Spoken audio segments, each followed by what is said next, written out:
We need more truck.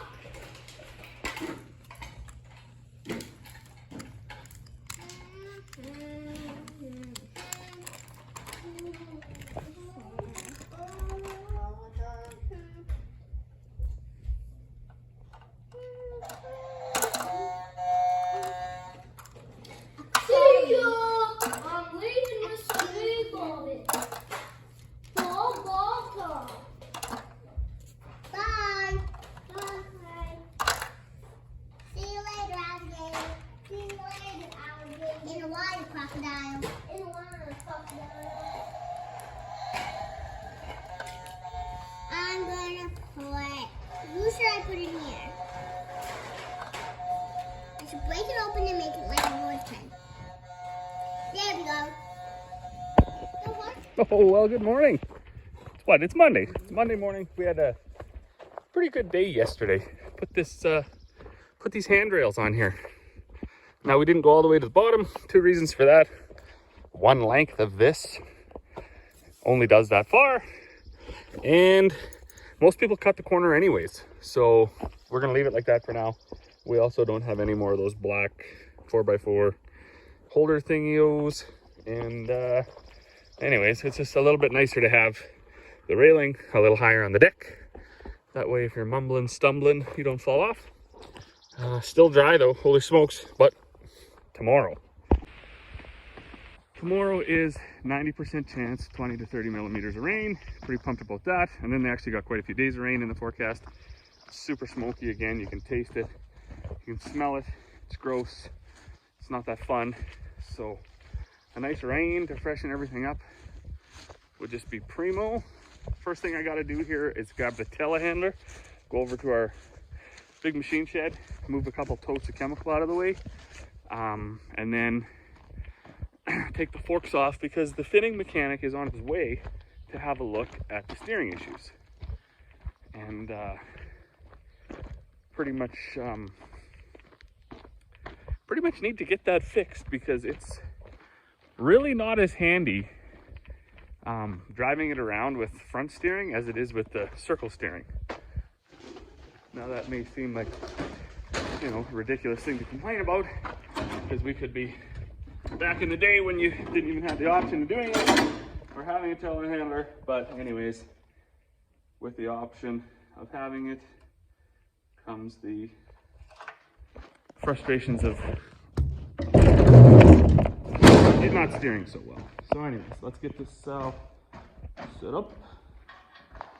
And then when the dude gets here, he can just have the telehandler for the day, or however, hopefully he doesn't need it for the whole day. And I can have the forks on the back if I need them. Oh, well, good afternoon, or whatever you want to call it. So it is 4:45. Almost evening, I suppose. What a day we've had. I got my 4440 unhooked here. I unhooked it the other day. And I wanted to change oil in it. So it was over there, I changed the oil in it, then I took it over and washed it. Then I hooked it up to the grater blade.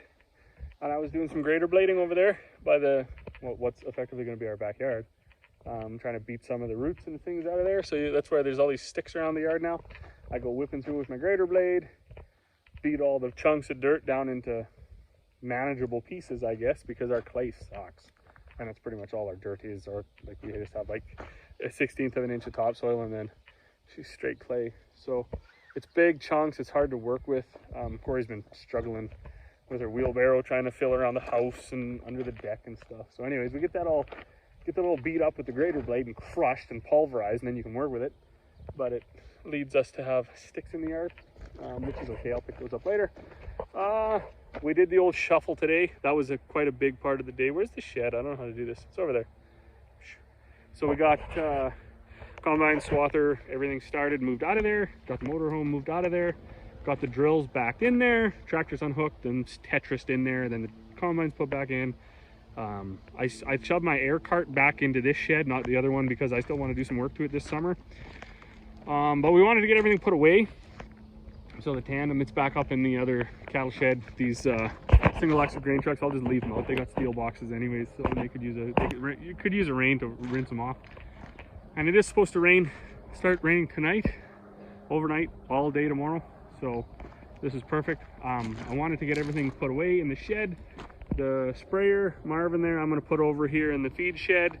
The swather, I'm actually probably gonna either stick it in the shop or put it in the feed shed as well.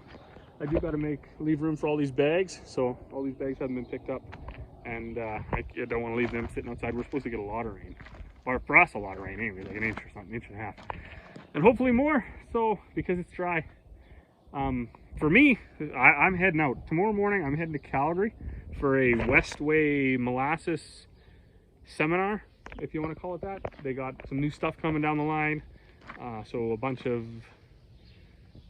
molasses dealers from Western Canada are heading down there.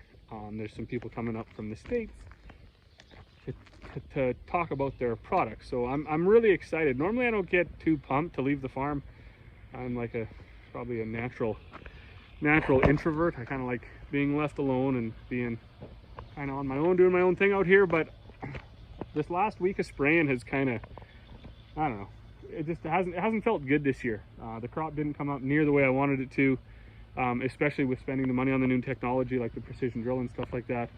And normally it wouldn't have bothered me so much, except for this year I thought it was going so well. Like every time I got out, it looked like the seed was in the right spot. The seeding rates were set, like the drills calibrated perfectly. This was like the first year where I seeded the canola properly, so I only needed basically like half a bag to finish the acres that I had, and that's rarely ever happened because it's never happened, and I had it set to like 4.1. So anyways, that was all good. The fertilizer, after it was all said and done, she said she was like 4.8 tons over, which was expected because when we switched, we didn't calibrate right away. We had to seed the fertilizer out to calibrate the next blend. So there's a couple tons there anyways, and it was 4 tons too much, which, I mean, we probably weren't there anyways. So I mean, that was a win too. So anyways, it was all going so well. Everything looked really good. I always thought the seeding depth was right. The condition was good. Minus the hiccup with the hydraulics heating up. We didn't have much for breakdowns or anything. And yeah, and then it just came up. Meh, you know. The rain we get overnight, if we get some rain throughout the week or whatever, could change everything. So that's kind of what I'm looking forward to. I'm gonna leave here Tuesday morning, bam, get down there, stay overnight Tuesday night. All day Wednesday we'll learn about molasses, and I'll come home Wednesday night because I want to be at my daughter's school for Thursday. Yeah, I have those days lined up. I don't know. Tuesday, drive, Tuesday night, stay, Wednesday, learn, drive home Wednesday night, be at my daughter's school on Thursday. But for us, maintenance-wise, things are turning around. Here, check this out. Telehandler. So I peeled the forks off this morning because I thought this thing's going to be down forever, especially if the mechanic can't find out what's wrong. So if you're just tuning in, what's wrong? Well, the steering thing at the back didn't work. So this has the 3 modes of steering. Regular, just the front tires turn. It's got circle steer, so the front tires turn to the left, and the right, sorry, and the back tires turn to the left, and then you turn almost like right in a circle. And then it's got crab steer, where the front tires turn to the right and the back tires turn to the right, and you go almost straight sideways. That's all a function of this switch right here. 1, 2, 3. So the 3 modes of steering. What would happen to me is when I was in circle steer mode, everything would be going good. And so if I hopped out of the cab or something and I didn't straighten the wheels out, just random times the fuse would blow, and then they would stay crooked. And if the back tires are crooked, it's almost impossible to drive, as you can imagine. So not good. Anyways, I went on the internet. I read some forums that people having similar symptoms that I was having. So the fuse blowing and things like that. The one guy even had pictures, exactly the same thing happening. But unfortunately, those forums never seem to finish themselves off. So you read for a little bit, but it doesn't ever tell you the answer. So I phoned a buddy I went to high school with, and he said, I'm busy, but he handed me off to another number. And over the last few years, I've been kind of realizing sometimes it's better just to go right to the source, so right to finning. But you know, whatever. I advocate for shop local, and that's not just when you're looking to buy food, right? That's also when you're looking for mechanics and stuff like that, right? If you got a local guy, you may as well give him a shot. So we did that. They came out and they spent a few hours at it. They tested the wires, they tested the solenoid, they tested the sensors, they load tested the wires, they did whatever mechanics do. They came to the conclusion that it was the ECM. And unfortunately, if that's the case, they can't do anything about it. That's the finning. You need the finning software, from my understanding. So and when they left, they couldn't get the fuse to blow, and it worked. So we kind of left it at that. I did phone finning, and I got my name on the list anyways because I was pretty sure it wasn't fixed. Although they said they found a couple of bad wires that maybe were affecting it, so they did replace those or whatever they did with them, re-crimp the ends or whatever. So anyways, I was cruising around. I got about an hour and a half out of it, and bam, fuse blew, but it blew with the wheel straight, which was the first time. So I could still drive it around with the front steering. So while I was waiting for finning to come out here, because I was like 10 days out, a neighbor of ours used to work at this, I don't know how to pronounce that, Leave it, whatever, machinery. He used to work there anyway, so he stopped by, and he said, "Oh, I doubt it's your ECM. Like, with what you're saying, it's more likely a short to ground. You got to find a broken wire somewhere." And he said, "You need a schematic. Like, you're just going to start looking, and you'll probably never. Well, I mean, you'll find it eventually, but it's going to be a lot of work trying to find it." So I kind of just conceded that this was beyond me, and we got so much else to do anyways, right? We got custom spraying to do, we got feed to make, we got maintenance to do on our other machinery. We just don't really have time, and this is way out of our element. So anyways, I left it in Finning's hand. The guy came out today, and he started at the cab, and I explained everything that had been done so far. Under this cover here is the ECM module controller thing, I do believe. So there's a big harness that runs in there, runs along the frame and back towards the cab. So anyways, he started there, and I went off and did my thing. And then I looked over here, and he was crouched down behind here, and he had this big guard off. So anyways, I come walking over just to see what he was doing. And he said, "You know what, I think I found it." So way back down in here, there's a harness that plugs in back behind the engine somewhere. And he said that harness is rubbing on the engine mount, and it's actually rubbed through and broke the wires. Now I took a picture of it, but I didn't, so I'll put the picture here. And he said there's also looks like there's an actual, like one of those braided ground wires that's down there as well. And he said it's crazy, like it's right on top of that too. So yeah, bam, you're shortened to ground right there. So there was some busted wires, and he got that all sorted out, got it all fixed up, and right away, because when he got here this morning, I gave him a fuse, and I said, "Here, just try to plug it in." And yeah, boom, it blew up. It actually arced out of the fuse box. So he went and went at it, spent a few hours at it, did find a issue anyways. Hopefully that is the issue. And now when you toggle the switch, all the steering functions work, and life is good. I haven't driven it around yet. I'm just going to go grab a little bit of coolant, and I'm going to fire it up, and I'm going to come back over here. I'm going to scoop up the forks, and then I'm going to start putting all these bags in the shed and cover up my mill. Normally I would leave them until it starts to rain, but the weatherman is saying 90% chance of 20 to 30 millimeters.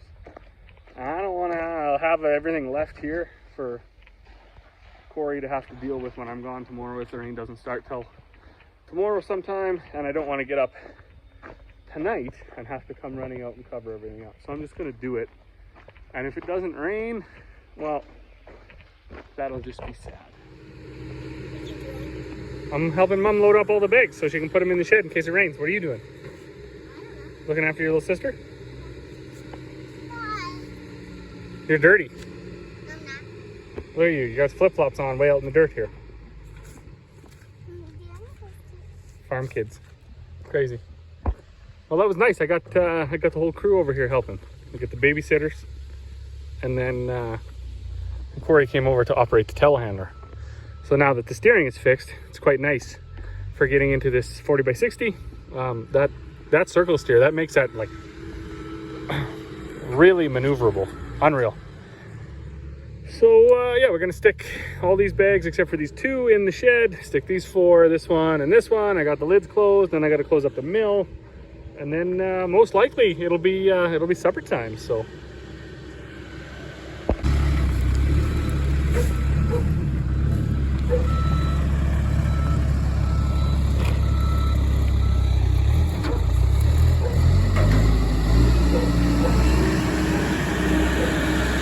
those air-filled tires are way better too than those foam-filled demons over there. That was some rough before. Now it's a little bit bouncy, but it's nowhere near as rough as it was. I'm starting to get some complaints from the nosebleed section. Well, we're gonna leave it at that. Things are on the up and up. Telehandler's fixed. Shed's organized. Machine shed anyways, all the stuff's in there. I'm gonna stick the swather in here most likely. Sprayer, I'll probably actually leave it out for the rain because it's dusty and chemical-y and all that stuff. Could use a rinse anyways. Most likely Dad will wash it when I'm gone, because I'll leave that, I'll drop that note. I'll be like, oh, it'd be good if that sprayer was washed, but I'm gone. And then I bet you it'll be washed. So as always, thanks for watching, and we'll see you all on the next one.